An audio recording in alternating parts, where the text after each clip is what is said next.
And the subject matter that you've chosen is why are the lesbian, gay, and bisexual and transgender communities still being persecuted in 2016? And to give the keynote introduction, a global sporting legend. He won an Olympic gold medal for backstroke and is Canada's first openly gay gold medalist, an activist and an inspiration. Please welcome Mark Tewksbury. So, the keynote, the introduction to the session, we're honored to have and delighted to welcome to the podium Mark Tewksbury. I hope you're warmer than we were last night. Yeah, for sure. Hello, everybody. Hello, One Young World.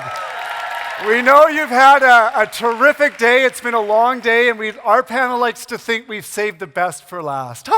So thank you so much for being with us and for addressing this extremely important topic. I'd like to take you to a moment in time. It was December 18th, 2008. It was a beautiful day in New York City. I was invited by the government of France to attend the General Assembly of the United Nations, a declaration for the universal decriminalization of homosexuality, co-sponsored by France and the Netherlands, was read out into the General Assembly record by the ambassador of Argentina. And it was the first ever declaration concerning LGBT rights put to the United Nations General Assembly since its inauguration in 1945, 63 years earlier.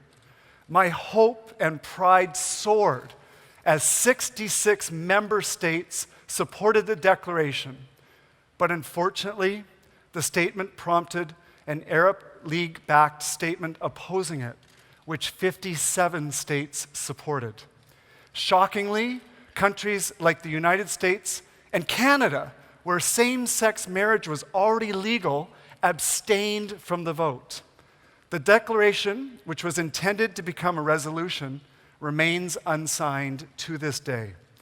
For me, it was a reminder of the brutal reality of the violence and inequality the LGBT community faces around the world.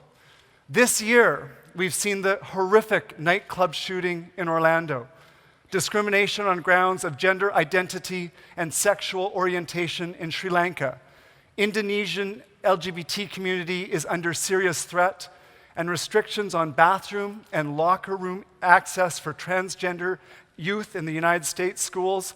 These are all but a few of the injustices happening in the world right now. Same-sex relationships are currently illegal in 76 countries and punishable by death in 7. How can this be the reality in 2016? Sadly, too often, LGBT rights are subjected to the wishes of the majority, and laws made by lawmakers playing for political gain with pressure from special interest groups and religious leaders can change. One government's acceptance can be canceled out by another's intolerance. And this intolerance, anti-LGBT comments and actions, can grow into a tsunami of threats, vitriol, and persecution of an entire community. People become marginalized and stigmatized because of who they love, how they look, or who they are. And when you have to hide these fundamental parts of yourself, something even worse happens. You become at war against yourself because it's so hard to find peace. This is something that I know far too well. I grew up in Calgary, Alberta. It's the conservative part of our country, a little bit like Canada's Texas. It's driven by oil, gas, farming, and cattle. And I grew up in the 1970s and 80s as a young child, and it was a relatively uneventful childhood. But as puberty hit, my life began to change. My friends were attracted to girls, and as they were being attracted to the women and the girls in the group, I was starting to be attracted to them, to my male friends. And don't get me wrong, I love women. I just don't love women. I started to act really strangely, jealous and all these intense emotions. And although I didn't want to expose my difference, of course, some of my friends noticed it. I went to school one day in grade 8, and I noticed as I approached my locker that the lock was undone, that somebody had broken in. And I had this terrible sinking feeling in my stomach. When I opened the locker, there was the word fag written all over binders and the walls of the locker. At that time, there was no Will and Grace, there was no Ellen, there was no public discourse about any of these things that we're talking about today. There wasn't even a language to refer to. So I didn't really know what the word actually meant, but I knew it was bad, and it wasn't a life or death situation like it is in some countries in the world still to this day, but I can tell you that on that day, a part of me died. I chose to run. I didn't really know what else to do. Remember going with my parents the next day to meet the school principal, and I know he had the best intentions at that time. He didn't know what to do either, and he said, I think it would be best if you change schools. I didn't realize it would be best for him, not for me. Within 3 days at the new school on the farthest opposite side of the city I was living in, it's all it took for somebody to come up and say, hey, I heard about your old school. You're the fag from Bishop Carroll. That followed me through grade 8, 9, 10, 11, and 12. So I had this crazy double life for so many years. On one hand, I had school, which was terrible and horrific, and on the other hand, I had the world of swimming and sport, where I was excelling.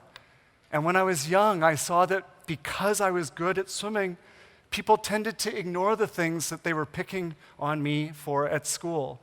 I saw early in my life that excellence is a great deterrent against discrimination. So I poured myself into sport, and I really thought I was doing such a great job, reaching my potential, being the best that I could be. But then a year before the Barcelona Olympics, my life changed once again. I was ranked second in the world going into the Olympic year. My time was 55.29 seconds from the 100-meter backstroke, and the best in the world in front of me was 55.23. So I was 6/100ths of a second behind the very best guy in the world. But all of a sudden, oh, thank you, yeah, thank you. But 11 months before the Olympics, my main competitor had a huge breakthrough and swam 53.93 seconds and dropped 1.3 seconds from his personal best. It was a shock. From the time I was 16 until I was 23, swimming 4 to 6 hours a day, I improved 1 or 2 tenths of a second each year.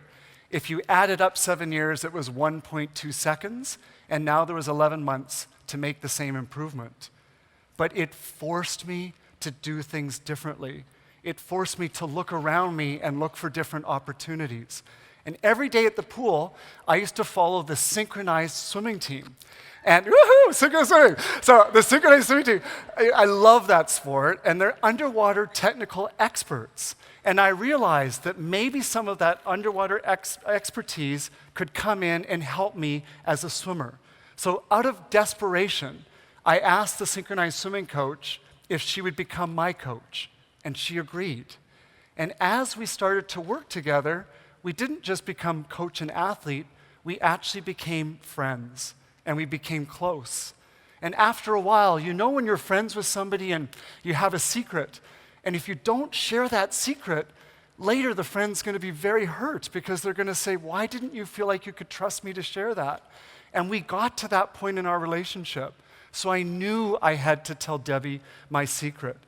I'll never forget sitting down with her and saying the words out loud for the very first time. We were at a busy restaurant, the music was playing, and I said, I've got something to tell you.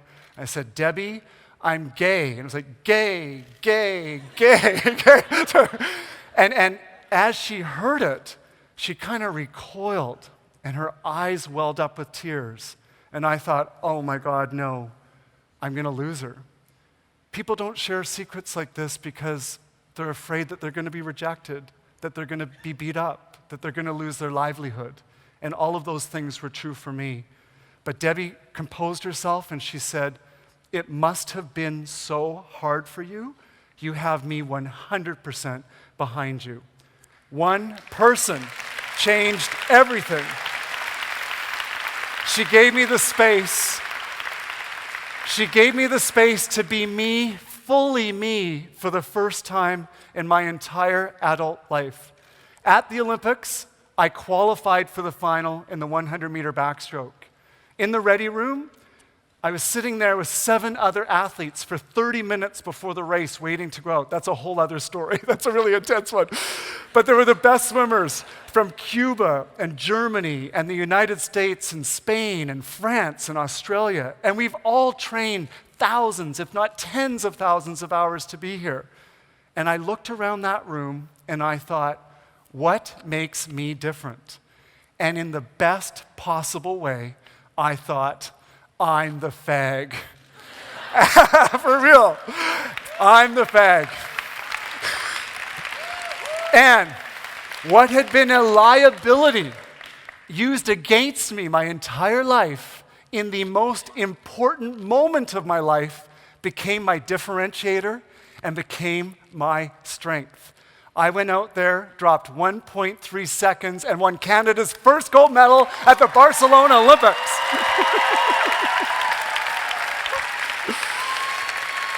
So, I really believe in what Sir Bob Geldof spoke about yesterday and again this morning, that we have to change, but maybe to change, we have to change the institutions and the way things are done. In 2016, the United Nations Human Rights Commission passed a resolution to appoint an independent expert to find causes of violence and discrimination against people due to their gender identity and sexual orientation. It's the closest expression the United Nations has ever come in saying gay rights are human rights. But I don't think that's enough. I think of the difference that one person can make, what Debbie did for me. And I'm hoping that after you hear our 6 amazing delegates, each of you will be an independent expert in your own right, finding ways to support the LGBT community, because it's not who you love that's important, it's that you can love. Thank you.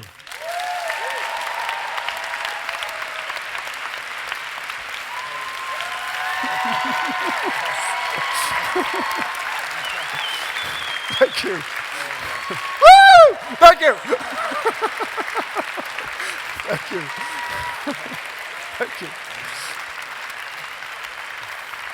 Thank you. Thank you, Tewks.